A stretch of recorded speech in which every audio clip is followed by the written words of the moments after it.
بسم اللہ الرحمن الرحیم۔ شروع کرتا ہوں اللہ کے نام سے جو بخشنے والا بڑا مہربان ہے۔ السلام علیکم ورحمۃ اللہ وبرکاتہ۔ ہم سے شعبہ نے بیان کیا، انہوں نے اسے واصل احدب سے، انہوں نے معرور سے کہا، میں ابو ذر رضی اللہ تعالی عنہ سے راضہ میں ملا، وہ ایک جوڑا پہنے ہوئے تھے اور ان کا غلام بھی جوڑا پہنے ہوئے تھا۔ میں نے اس کا سبب دریافت کیا تو کہنے لگے کہ میں نے ایک شخص یعنی غلام کو برا بھلا کہا تھا اور اس کی ماں کی غیرت دلائی یعنی گالی دی۔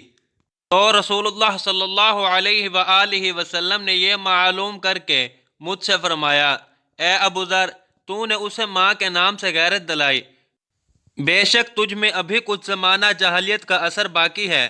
یاد رکھو ماتحت لوگ تمہارے بھائی ہیں، اللہ نے اپنی کسی مصلحت کی بنا پر انہیں تمہارے قبضے میں دے رکھا ہے، تو جس کے ماتحت اس کا کوئی بھائی ہو تو اس کو بھی وہی کھلائے جو آپ کھاتا ہے اور وہی کپڑا اسے پہنائے جو آپ پہنتا ہے، اور ان کو اتنے کام کی تکلیف نہ دو کہ ان کے لیے مشکل ہو جائے، اور اگر کوئی سخت کام ڈالو تو تم خود بھی ان کی مدد کرو۔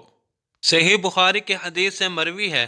اللہ تعالی ہم کو اس پر پختہ یقین کے ساتھ عمل کرنے کی توفیق عطا فرمائے اور ہماری زندگیوں کو ایمان کی دولت سے مالا مال فرمائے، آمین۔